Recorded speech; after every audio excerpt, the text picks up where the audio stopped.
especially with things regarding my embracing my feminine, embracing my sexy, my sensual self. I um, I put that to the side.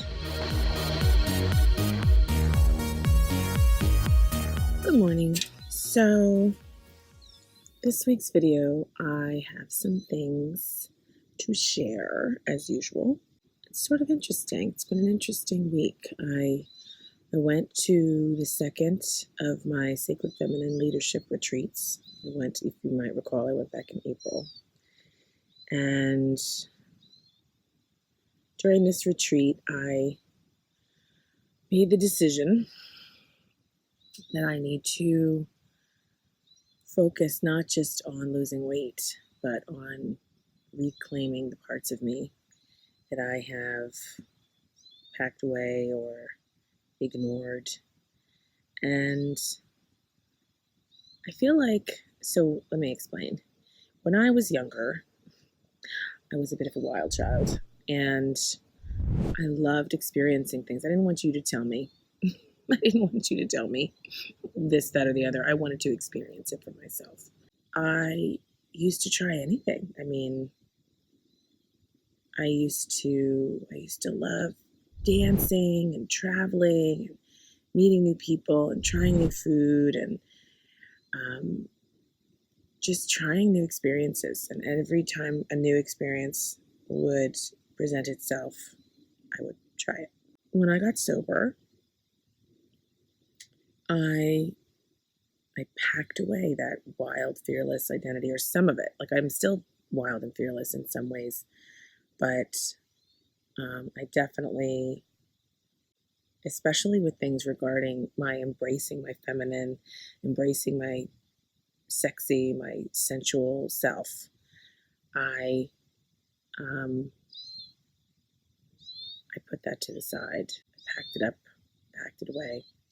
And when I became a wife, I did that a little bit more. And when I became a mother, I did that even more. It's not to say that I don't think that you tone it down with maturity or with motherhood or whatever, because personally I do. And I also feel that's a personal choice. But I do feel like it's already sort of part of this society that as women age and as we become mothers, we become more and more invisible. And I don't want to be invisible anymore. Don't. I totally see me. Did that make sense?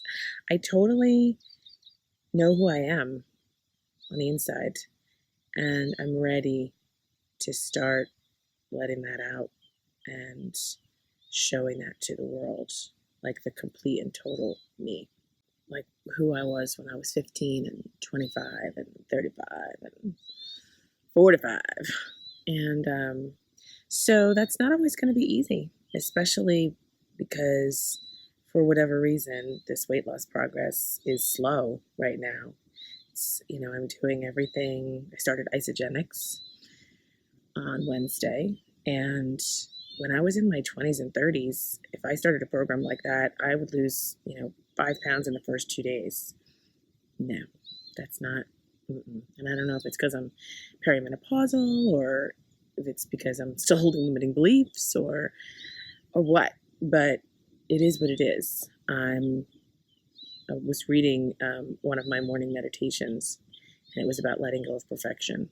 And I'm just letting go of my need to do this thing perfectly. So if you're looking for somebody who's doing it perfectly, yeah, you landed in the wrong place. I'm doing it honestly, and I'm doing it openly, and I'm doing it with a willingness and a ferocity, but I'm not going to do it perfectly. So I came home with a new practice of waking up with the sun. I wake up before sunrise, and I do my devotional practice, prayer and meditation, and declaration of who I am and what I want to bring to the world today. And then I follow my plan. and whatever is meant to happen will happen. But in the process, I'm not only going to be challenging myself to lose weight and to run the half marathon and the other culminating event, which I'll be announcing next week, but in the process, I'm also going to challenge myself to reclaim my fully self-expressed self in all my glory. And that's going to change my attention to my exterior and my clothes and how I walk and how I carry myself and how I smile and how I hold eye contact and the things that I try and the things that I am willing to experience, and even if it's uncomfortable because I'm trying all this stuff in a body that's honestly larger than I'm used to. But it's the body that I've got, and it's serving me. It's getting me all around. It's reasonably healthy. That's cool with me. Thank you, body. Love you. And I'm also now, I'm reading a book before I go to bed, so that this is the sort of what's in my head as I'm going to sleep, and it's really great.